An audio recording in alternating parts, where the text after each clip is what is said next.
We say it all the time on the show, Nicole. Yes. Build your local brand. All right. That is the one defense we all have as agents against what is happening, right? If the brokerages are going to go out of business, whatever.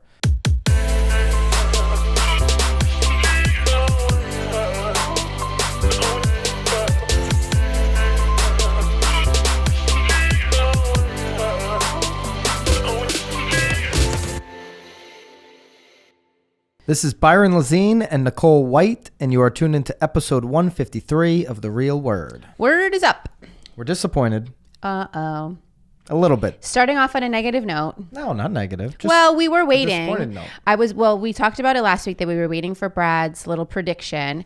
And then he even teased it 2 days ago saying that Monday was the day. If you're on the public group, Inman Coast to Coast on Facebook, 3 days ago, Brad posted, I got 18 predictions coming out on Monday. Well, we're recording this on Tuesday, Brad. It is now Tuesday.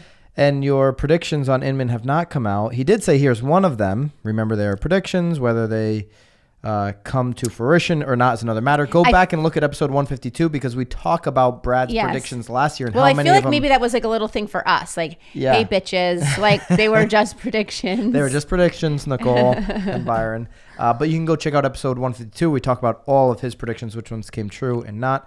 Number 6. This is number 6. Wait a minute. So he already has them. Why didn't he just post them? Well, he's going to post it on his website. You know, he owns this website called Inman.com. I hear you. But if he already knows what number 6 is, I thought maybe he just hasn't come up with them yet. Yeah, I don't know why they're not up yet. He said Monday. Listen, I do the same kind of stuff sometimes. So anyways, number 6. That should have held him accountable. Over the last 10 years, the Zillow-ization. That's a new word. Look that one up in the real estate dictionary. Of real estate branding has devalued big franchise brands. Devalued big franchise brands. In our Marketeer, I'm going to give you a stat that does speak to that.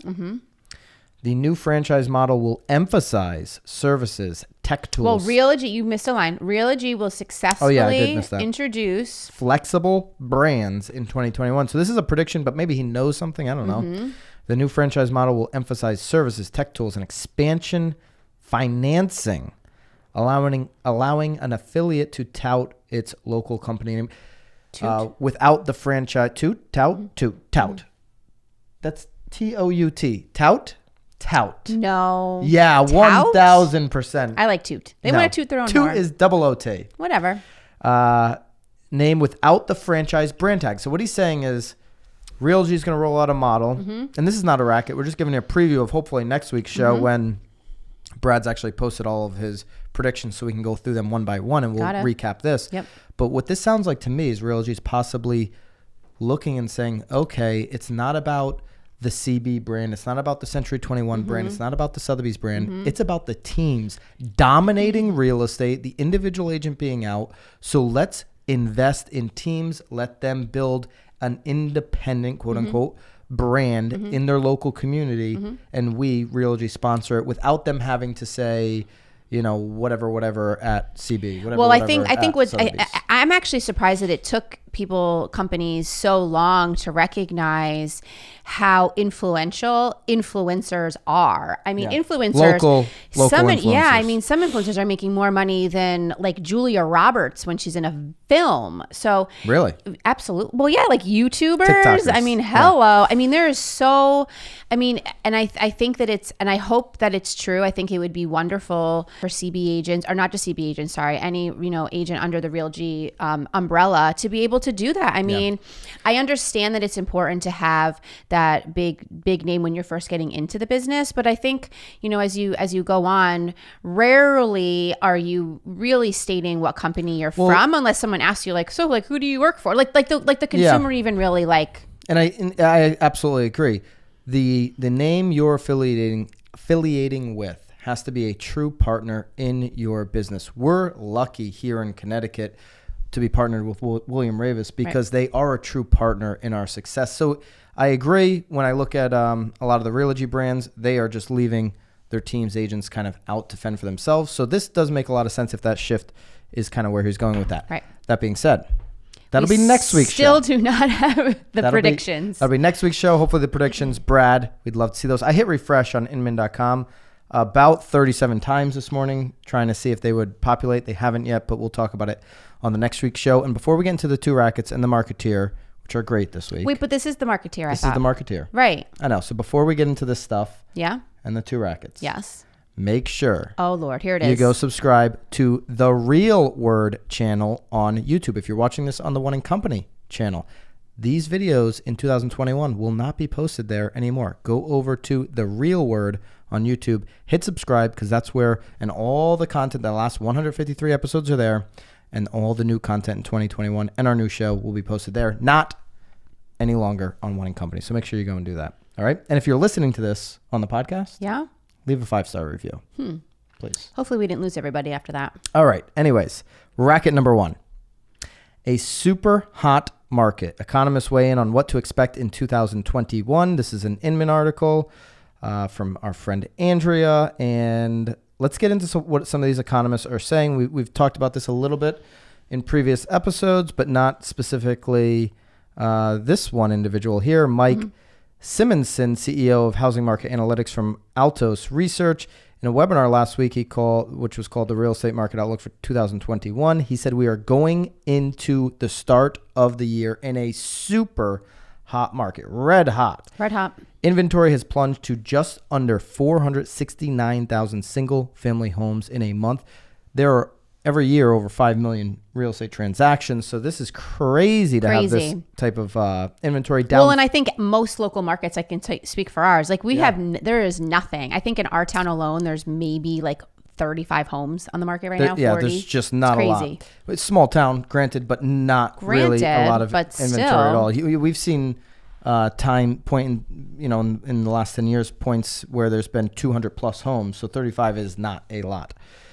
Inventory has plunged, and this is down 40% compared to the same time last year. I want to put up a chart right here. If you're watching, you can see the inventory in 2020 compared to 19, 18, 17, and 16, where it was fairly consistent, well below. I mean, we're looking at numbers that reached up over 1 million single-family units available in 2016. I feel like what's super interesting about this graph is, again, I'm certain that you have sellers right now or potential sellers that are asking when they should list. I mean, I'm usually like, let's do February. I would say right flipping now. As soon as you're ready, as soon as the house is ready. Put that thing on the market right now. That would be, if you're getting anything out of this, that is what you grab. List your house now. Danielle Hale, the chief economist at Realtor.com, expects home sales to continue growing, jumping 7% in 2021, and prices to continue rising to new highs,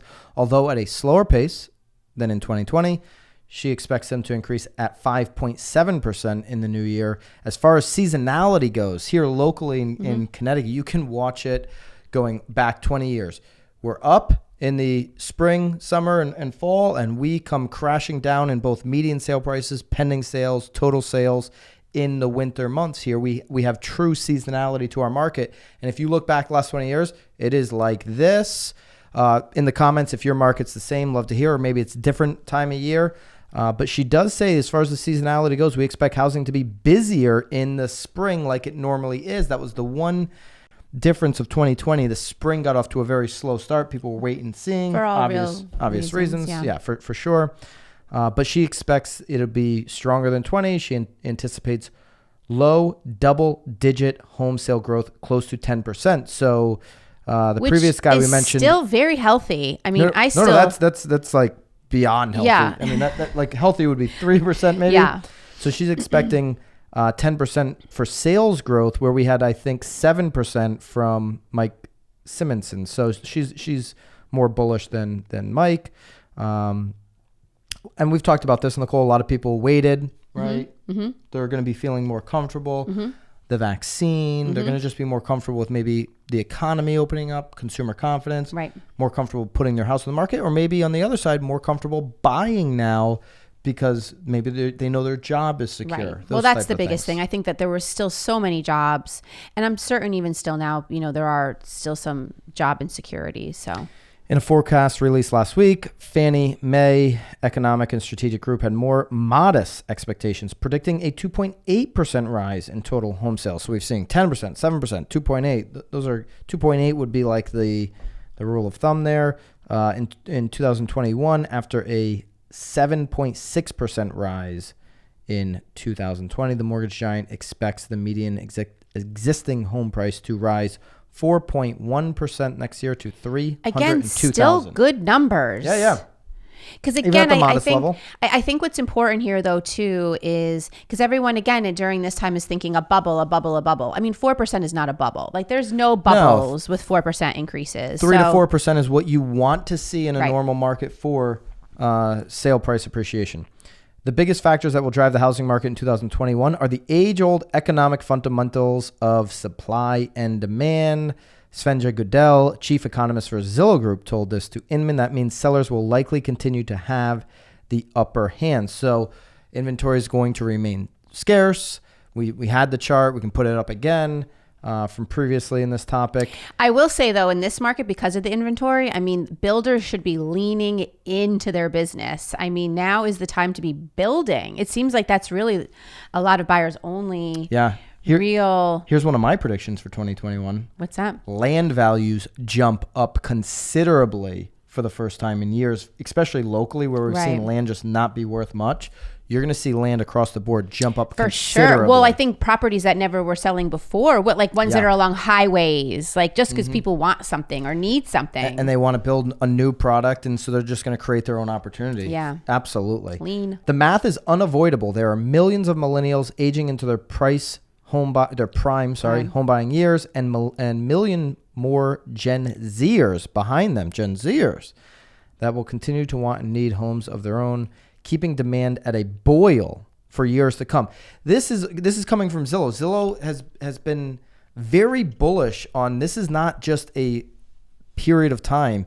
Zillow has been and their economists have been the one group that keeps saying we're going to continue to see total sales increase, talking about that. And they refer to that in this article, talking about the ability to work from wherever, moving all over the country. Zillow has been ahead of, even before the pandemic, saying this, that the transaction's going to get easier. You're going to see more transactions. You're going to see millennials and Gen Zers buy more often than previous generations.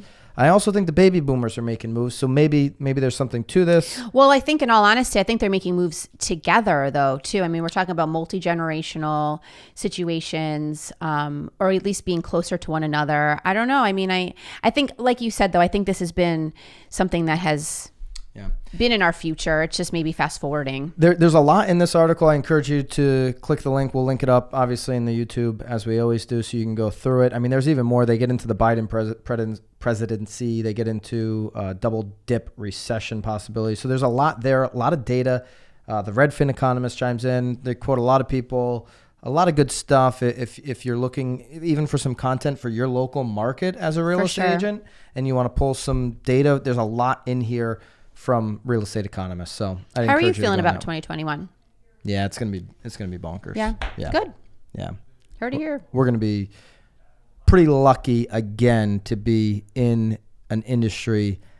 Listen, even in the down market, we're lucky to be in an industry that's never going away. Right. You know what I mean?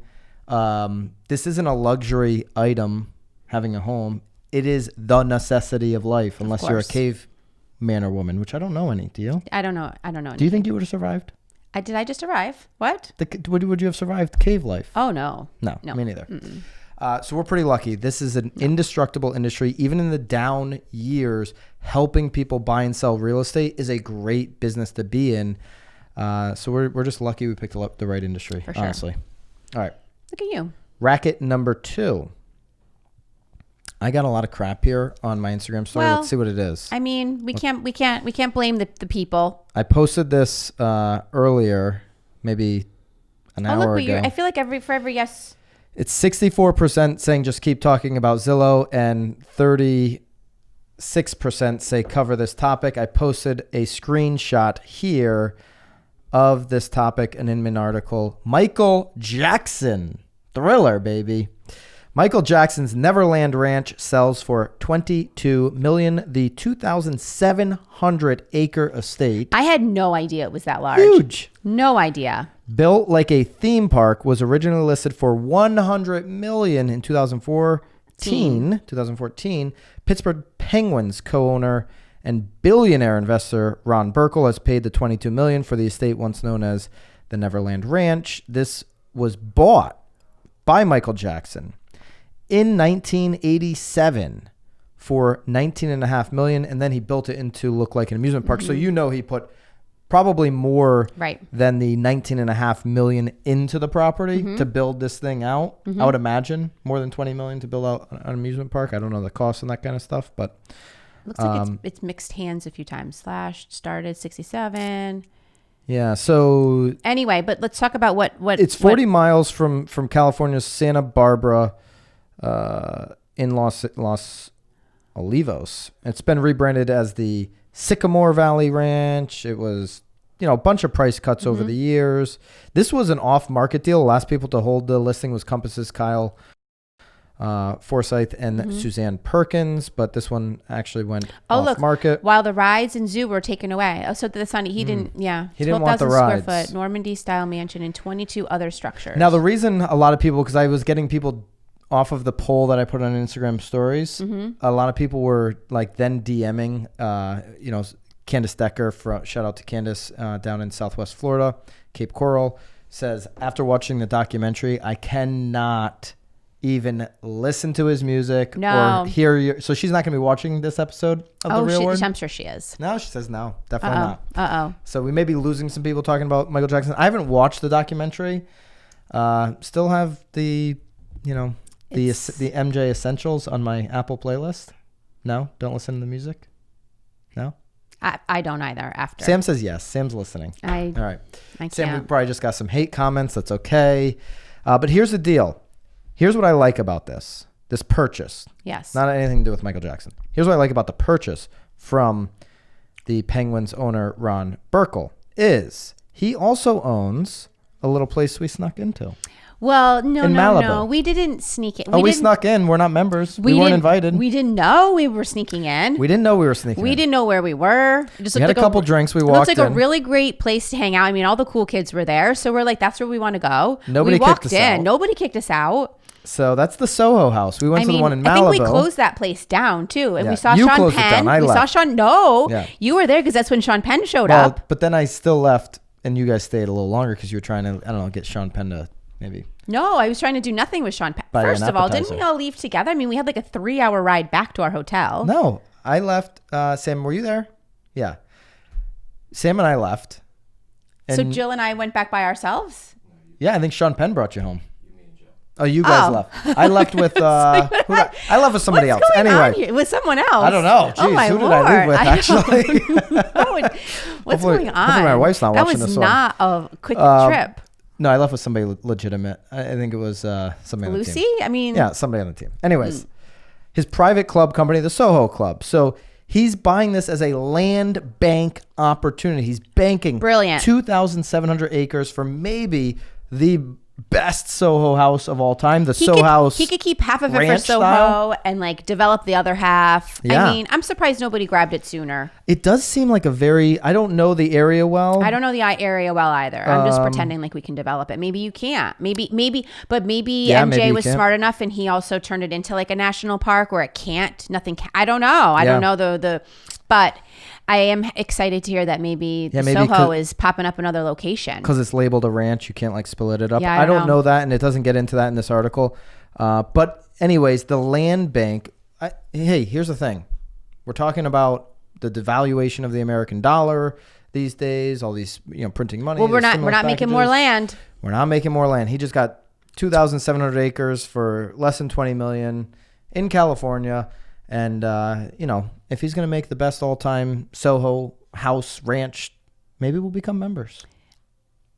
I think it's on our to-do list. It's on the to-do list, yeah. At least we'll try to sneak in. I mean, there's 2,700 acres. Now we know how easy it is. Ways to get in. We'll just have somebody fly us in and drop us off like in a hot air balloon or something. I enjoyed my time. Okay. We saw someone else there, too. Who? Zach Braff? Yeah.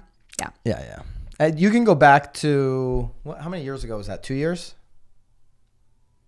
1.5 years ago? 2, yeah, it was. We really covered that trip. Well, because you had no on the real idea world. who Sean Penn was. Yeah. And I claimed that he was probably one of the most famous actors of all time, and you totally called my BS. So for probably the remaining 365 days of that year, every time we sat down with someone, that was my first question. Do you know who Sean Penn is? Yeah, I remember. Was Sean Penn around in the 80s doing movies? Yeah. So maybe he's been to the Neverland Ranch. Maybe he was a guest. Maybe Sean Penn was a guest. Never know. Wow. Maybe he could have been friends with Michael. That's a lot of speculation. That's a lot of speculation. I think there were a lot of people there. It was sort of like the Playboy Mansion. Yeah. You know, it's sort of one of those like what happens in Vegas stays in Vegas, you know. Yeeks. Now you're just getting a little crazy. I didn't say Sean Penn was there. Anyways, this is for Ron Burkle, not a racket. Maybe for people that don't like MJ, this could be a racket, just bringing him up. Anyways, all right. Marketeer of the week. We've been talking about this for 2 weeks now. No. Yeah. 2 weeks ago. And we'll be talking about it for 2 more weeks, okay? Well, you were supposed to send me articles and we were supposed to be dissecting it, but that's now next week. Marketeer of the week, Stefan Swanepoel, the Real Estate Swanepoel Trends Report, 16th edition, 2021 is out. How much does this cost? We'll link this up. I think it costs a couple $100. Okay. We'll link this thing up. I think $190, something like that. I think it's on the back. Is it? No. $199. $200. Okay. We'll link it up. We do not make a dime off of this. We're not affiliate partners. Stefan has not reached out to us to endorse this product. I'm endorsing it, choosing to endorse it. On our own. I think this is the best piece of real estate literature. We're talking 200 plus pages. So what's that? $1 a page. This is the best real estate piece of literature that you can consume every single year, and as a real estate professional should consume in the early weeks of the year. I'm going to give a little preview because I haven't had time here yet to dig into it fully and do a full recap. So that'll be coming next week, hopefully with the Brad Inman prediction. So lots coming next week. Hopefully I'll get the book too and I can chime in. You want that sticker? I'm good. Where did it come from? All right. So who wrote the foreword? Robert Revkin, co-founder and CEO of Compass. There has probably never been a time in human history when people have depended on their homes more than they have in 2020. How many times have we heard that? All right. Good opening line, though, Robert. During this unforgettable year, our homes became everything to us. Our offices, our children's classrooms, our gyms, our exercise studios, our movie theaters. Okay. He goes on, blah, blah, blah, blah, blah, blah. But the reason I'm happy that agents are here to stay. Okay, so his point is agents are not going to be replaced. Is more personal. And then he goes into his mother, Ruth, who this story has been told a number of times, was an agent and all of that good stuff. The preface, obviously written by Stefan and another member of the T360 team. 2020 will go down as one of the strangest years in American history. An unprecedented pandemic, obviously, global pandemic, deeply divided presidential election here in the U.S., locust swarms. Locust swarms? Yeah. I don't know much about that. Rampant wildfires, a record number of hurricanes, a social and racial unrest, all flared up this year, rocking the globe and the United States. But the residential real estate industry proved amazingly resilient. He goes on to speak to that. There is just a ton of data, though, once you get past the opening statements. One piece that that jumped out to me as I was skimming through briefly is, and we mentioned it earlier when we were talking about Brad's leak of his prediction, how these disruptors have devalued the brokerages. Yep. This here is the public company table. Okay, you see Zillow Group listed at the top. Market cap in billions. This is as of October 16th, 2020. Zillow Group is $22.15 billion market cap. Redfin, which is not a traditional brokerage, right? They're more of a disruptor. Their market cap is $4.81 billion. EXP, $3.5 billion in at number 3. Realogy, who we were talking about earlier a little bit, $1.24 21 billion billion less. Yeah, 21 billion less than Zillow, and Remax less than $1 billion. And you can go on and list all the other brokerages below that. Here's the other thing we were talking about before the show. Spencer Raskoff, former CEO of Zillow, he's coming out with a couple of startups in the real estate industry. You see Greg Schwartz, formerly of Zillow, doing the same thing. You see a lot of money still, we've been talking about this for a number of years, pouring in to compete with the brokerages. The market cap bigger than Zillow, not on this list, but maybe will be next year. We've talked about it here on The Real Word. Mm-hmm. CoStar Group. They're a $32 billion market cap. There's more money coming into this industry than ever before, and 2021 is going to be the same as previous years, where that money continues to pour in. People, everybody is coming for a slice of the real estate agent pie. We say it all the time on the show, Nicole. Yes. Build your local brand. All right. That is the one defense we all have as agents against what is happening, right? If the brokerages are going to go out of business, whatever. Build a great team, build a great brand in your local marketplace that lives on, so that people locally know that you are the trusted resource in your market.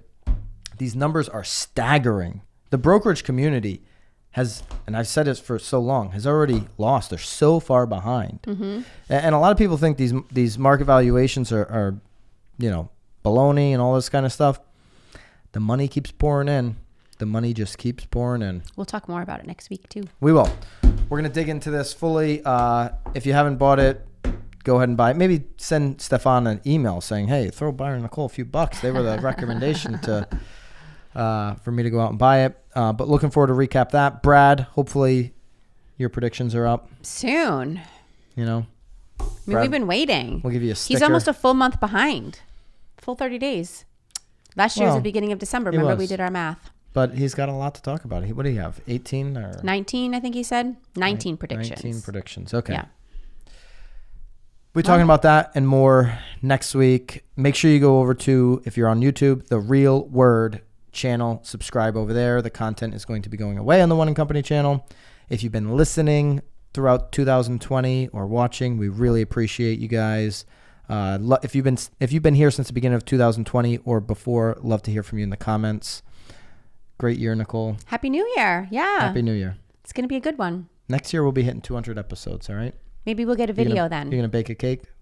I don't bake. No, okay. We could cocktail it. I can do Ooh, I got my DrinkWorks. My husband got me that Keurig DrinkWorks, so we could do some. We definitely should do that. We'll do some cocktails. We'll do a cocktail podcast. Ooh. All right. Be well, be safe. Happy New Year, everyone. And we'll see you next week on The Real Word. Bye, everyone. Keep it real.